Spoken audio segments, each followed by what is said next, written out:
I'll have to tell you a story one day about when I was in Foreign Affairs and I had to find one of our spies in an airport lounge and I picked him immediately. But no time for that now. I want to get to the serious side of espionage and national security threats. I'm joined from Canberra by Peter Jennings, who's the Executive Director of the Australian Strategic Policy Institute. Thanks for joining us again, Peter. The Director-General of ASIO doesn't speak publicly often and very seldom from within the ASIO building. Last night, the speech or yesterday that so many people attended, there's been a lot of focus on what he revealed there. Did any of it surprise you? Well, Chris, I was at the speech and I've never seen a larger collection of intelligence people and journalists being all uncomfortable in the room together at the same time. It was pretending they don't know each other. No, pretending they don't know each other. No, there was nothing that particularly surprised me, other than that what Mr Burgess did was sort of lift the veil on, I guess, a number of intelligence practices that will certainly come as news to a lot of people in the broader community. I think a couple of the most interesting facts that he gave to the audience was a story of a spy that had been planted into Australia for many years as a sleeper agent, only to be activated by his intelligence service, provided with money to run agents in Australia more broadly. And then, perhaps even more concerning, was Mike Burgess referred to instances whereby hostile intelligence services are actually threatening people from diaspora communities in Australia in order to try to extract benefit from establishing coerced relations with individuals in diaspora communities. So you put all these things together, and I suspect that for a lot of people what we're hearing is quite amazing and new, but frankly we should understand that these types of espionage activities have been happening in Australia for many years, even though they seem to be reaching a bit of a high point right at this moment. Sure, and I think that what the Director-General Burgess is doing there, therefore, when you look at what he's put into the public arena, what it says to me is these are the areas he wants the public to be focused on. He's lifting the veil, if you like, drawing attention to them because he thinks it's useful for them to be in the public sphere. And one of those is the activity of foreign agents in this country. Of course, no countries were mentioned, but there's been a lot of discussion about China. Recently, I've spoken to some Chinese Australians who talk about being intimidated by people from the consulate and the embassy into intimidation of the Chinese Australian community as to some of their activities and what they get involved in. I'm hoping to speak to a couple of them on this program tomorrow. Is that the same thing, or are we talking about much more covert operations? It's part of a spectrum of activities, Chris, which runs to coercion in ethnic communities through to good old-fashioned espionage of a highly trained, highly professional nature.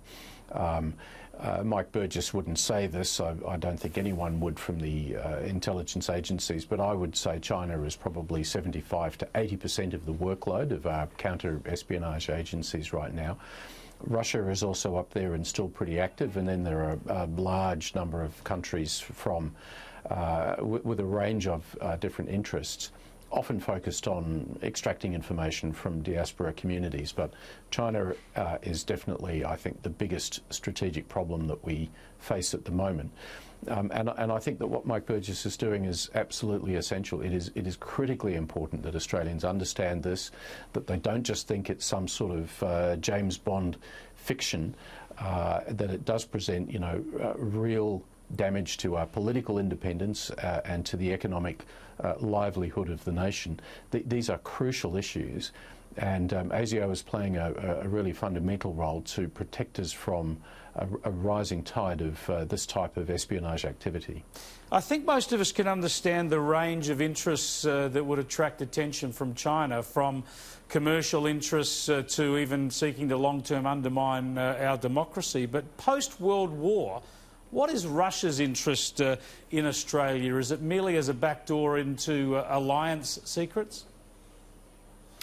I think Russia has long seen Australia as that backdoor into alliance secrets, but increasingly we've got a lot of very important military technology secrets to protect ourselves. And so I think, if you look, for example, at the accumulation of defence industrial expertise that's growing in South Australia, the extremely high-tech, sophisticated defence industries which are operating in Victoria and New South Wales, the Russians would definitely have an interest in wanting to access that type of intellectual property if they could get hold of it. And of course, as a close ally of the United States, they're very interested in understanding what our politicians are thinking and how they can try to influence that to suit their objectives more effectively. So, I think Russia is big enough and active enough in the intelligence world to see Australia as an important target. And indeed, it's one they've been working since at least the early 1950s.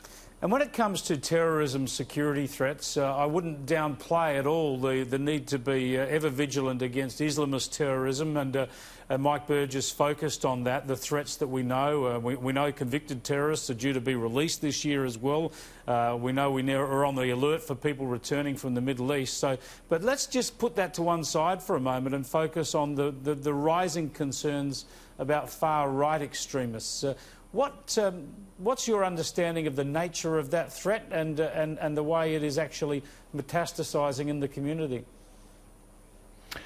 Well, it does seem to be a particular interest of the intelligence services right now, although there is a long history to, I guess, an undercover, a sort of under the surface level of far-right extremist activities over many years. The most obvious reason for concern right now comes about as a result of the shootings in Christchurch last year, which I think surprised a lot of people in the sense of how far-right extremists. We do just need to. I just want to steer you a little away from that conversation because we do go live into New Zealand and it's still before the courts. But yeah, just sure, so that is seen as a rising threat in Australia. Well, I think that incident could equally have happened in an Australian city. I wrote as much at the time, and I think that we cannot be sort of immune from that type of concern. What far-right groups have been able to do is to sort of bring themselves more effectively together through social media in a way which creates a sort of a source of inspiration and training and urging to engage in violent action. And I think if it can happen in New Zealand, it can happen here. And that's something that, is particularly concerning to police and intelligence agencies. Indeed, it is very disturbing and concerning and fascinating to see all that out in the public arena. Thanks so much for joining us, Peter. I appreciate your insights. Thank you, Chris.